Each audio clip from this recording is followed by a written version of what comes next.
పిల్లలకి పెళ్ళిళ్ళు అయితే మా చిన్న పాపకు ముందు దేవుడు పిల్లలు పెట్టారు. పాప పుట్టింది.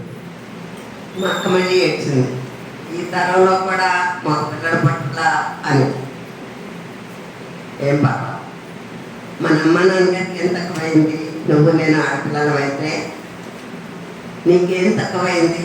ఇద్దరు ఆడపిల్లలు పుడితే అట్లాగే ఆడపిల్ల ఏం తక్కువదో ఏమి దిగులు పడవ. అంతకుముందు దేవుడు మా పెద్ద పాపకి పిల్లలు పుట్టదని చెప్పారు. చాలా మంది అంత డాక్టర్స్ ఫ్యామిలీ, ఆడదా ఫ్యామిలీలో వాళ్ళే చెప్పారు, బయట డాక్టర్లు కూడా అదే చెప్పారు. కానీ ప్రార్థన చేస్తే 5 సంవత్సరాలకు ఒక కొడుకుని ఇస్తానని చెప్పారు దేవుడు. 5 సంవత్సరాలకు కొడుకునిచ్చాడు. ఆ బాబు 7వ నెల గర్భవతిగా ఉన్నప్పుడు, గర్భిణీగా ఉన్నప్పుడు దేవుడు చెప్పాడు మాన్విత్ అని పేరు చెప్పాడు. మరి మనం పెట్టకూడదు కదా, నాన్నమ్మ పెట్టుకోవాలి కదా. దేవుడు చెప్పిన ఏ మాట అయినాను నిరర్థకము కాలేదు. ఆమేన్. వాళ్ళు ఎవరైతే మనకి ఎందుకంట అందరినీ తన స్వాధీనంలో ఉంచుకోగలిగిన వాడు మనం సేవిస్తున్న దేవుడు. హల్లెలూయా. రాజుల హృదయాలు ఆయన చేతిలో నీటి కాలంలోనే మరుస్తాడంట. రాజుల హృదయాలనే మనసగలిగిన దేవుడు సామాన్యుల హృదయాలను మార్చడం పెద్ద కష్టమైంది. ఎవరి హృదయమైనా ఆయన చేతిలో అంతే మర్చారు. వాళ్ళు ఏం పెట్టుకున్నారు? చివరికి మాన్వితే పెట్టారు. అక్షరాలు చూపించుకున్నారంట, నక్షత్రాలు చూపించుకున్నారంట, మా మీద పెట్టాలన్నారంట. అందుకని మాన్విత పెట్టారు. మరొకసారి చదువుతున్నా, దేవుడు చెప్పిన ఏ మాట అయినను నిరర్థకము కానేయదు. ఆమేన్. కనుక ఆడపిల్లలైనా మగ పిల్లలైనా ఎవరైనా ఒకటి, కాకపోతే ఇద్దరు ఉంటే బాగుంటుంది అనుకుంటాం. ఈరోజు అంతర్జాతీయ స్త్రీల దినోత్సవం కనుక మీతో మాట్లాడాలి అనుకుంటున్న విషయం మరొకసారి చెప్తున్నా. ఇంటికి దీపం వెళ్ళాలనే మాట విన్నారు ఎప్పుడన్నా? మీ ఇంటికి దీపం మీరే. మీరు వెలుగుతూ ఉంటే మీ ఇల్లు ఎప్పుడు అబ్బా వెలుగుమయం. వెలుగుమయం అంటే ఏంటో తెలుసా? దేవుడు మీ ఇంట్లోనే ఉన్నారు, మీతోనే ఉన్నారు. ఎంతమంది నమ్ముతున్నారు? నమ్మిన వాళ్ళందరూ హల్లెలూయా చెప్పండి. ఇంటికి దీపం వెళ్ళాలి. మీ ఇంటికి దీపం మీరే, కరెంట్ లైట్లు కాదు. ఈ కొద్దిసేపు ఉంటే కొద్దిసేపు ఉండవు. ఇది కేవలం రాత్రిలో చీకటినే పారద్రోతుంది. జీవితంలో వచ్చే చాలా చీకట్లు ఉన్నాయి. సాతానుడు ఉన్నాడు కదా, ఎవరిని సుఖంగా బ్రతకనివాడు కదా. కనుక వాడు తెచ్చే ప్రతి చీకటిని ఛేదించగలిగిన దివ్య మీరే. హల్లెలూయా. ఇప్పుడు చెప్పండి, ఆడపిల్ల అయినందుకు అతిశయమేనా? అతిశయమేనా? దేవుని అతిశయమే. ఇంకొక మాట పట్టుతా. ఇంటికి దీపం వెళ్ళాలే కాదు, కుటుంబానికి వెన్నెముక కూడా స్త్రీయే. హల్లెలూయా. పురుషులు శిరస్సు అయితే, నేనేదో పురుషులు తక్కువ చేస్తున్నానని మాత్రం అనుకోబాకండి. నేను ఎప్పుడు చూద్దాం, క్రీస్తులోకి వచ్చేటప్పటికి అందరం ఈక్వల్ అయినప్పటికీ దేవుని సృష్టిలో ఫస్ట్ హాఫ్ పురుషుడే. తర్వాతకి మనం వచ్చింది తమలోకి. ముందు పుట్టిన బిడ్డకి ఎట్టయినా ఎప్పుడైనా అది ఇక్కడ ఉంది కదా,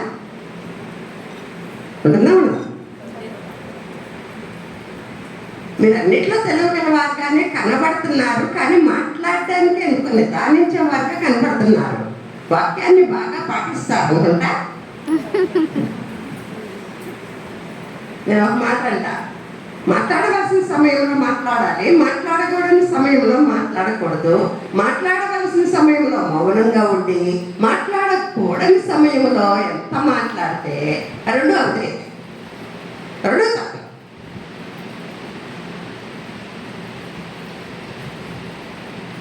నేను టీచర్ని, బైబిల్ స్కూల్ టీచర్ని. ఒకప్పుడు నేను హిందీ పండిట్ని. కనుక నేను మాట్లాడతా, మీతో మాట్లాడిస్తా. నేను నమ్మను మిమ్మల్ని. మీరు ఎస్ఐ నమ్మారు, ఎస్ఐ మిమ్మల్ని నమ్మారు, కానీ నేను మాత్రం నమ్మను. ఎందుకంటే నేను చూస్తాగా, కళ్ళు తెరిసే ఉంటాం, విన్నట్టే ఉంటాం, చక్కగా ఎక్కడికో వెళ్ళిపోతాం. మా స్టూడెంట్స్ కూడా నేను అదే చెప్తా. ఎక్కడికి వెళ్ళిపోయావు? ఇక్కడే ఉన్నాను మేడం. ఇక్కడే ఉన్నావులే, బాడీ ప్రెసెంటే. Where is your mind? ఉండాల్సిన అది కూడా ఉండాలి ఇక్కడే, అది కూడా ఇక్కడే ఉండాలి. డిమాండ్ చేస్తాను నేను. ఒకవేళ మీరు ఎక్కడికైనా పంపించారా, ఖచ్చితంగా మిమ్మల్ని పేరు పెట్టిన కానీ చీర కంట్రోల్ డ్రెస్ పిలుస్తాను. ఎవరికి పక్కనే ఇప్పుడు చేస్తున్నాను. మళ్ళా మీ కుటుంబానికి వెన్నెముక మీరే. ఎంతమంది నమ్ముతున్నారు? నమ్మిన వారి దేవుని స్తోత్రం చెల్లిద్దాం. హల్లెలూయా. పురుషుడు శిరస్సు అయితే స్త్రీ కుటుంబానికి వెన్నెముక. వెన్నెముక లేకపోతే ఈ బాడీ కుప్పకూలిపోతుంది. శిరస్సు ఉండాలి, శిరస్సు క్రింద వెన్నెముక ఉండాలి. అప్పుడే ఆ బాడీ స్ట్రైట్గా ఉండాలి. అప్పుడే ఆ కుటుంబము చక్కగా దేవునిలో ఉంటుంది. హల్లెలూయా. నీ కుటుంబానికి నువ్వు ఎంత ప్రముఖమైన వ్యక్తివో, ఒక కూతురుగానా, ఒక కోడలిగానా, ఒక తల్లిగానా, గృహిణిగానా, భార్యగానా.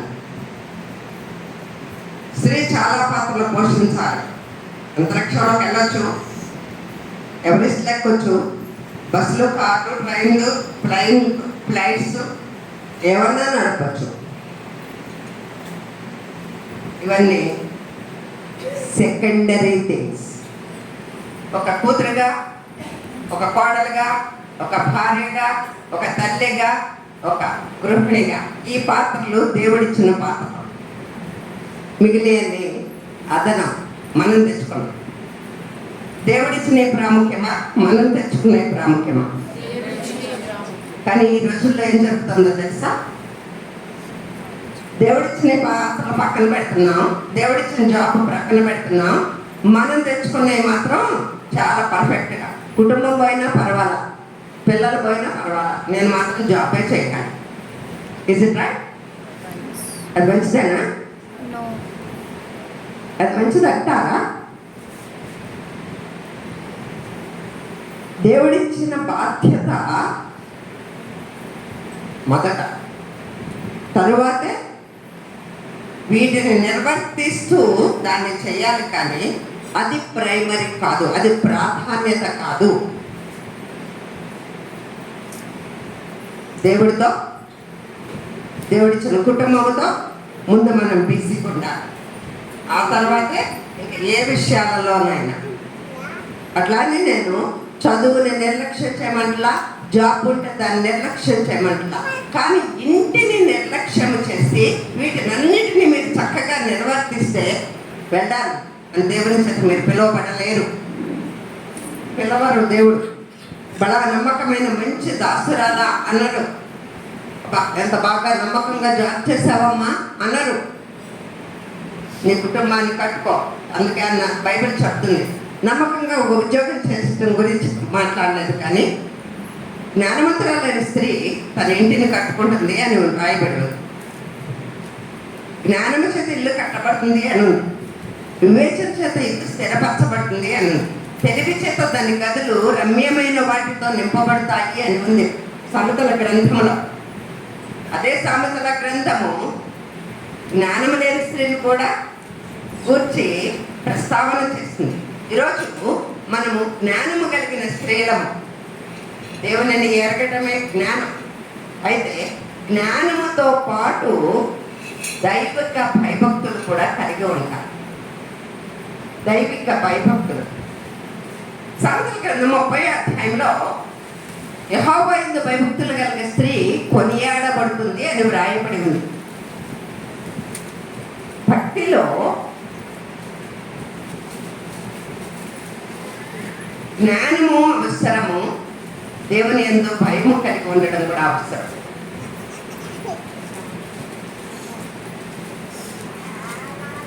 ఇంటిని దిద్దుకోవాలి. ఇంటిని కట్టుకోవాలి. ఇంటికి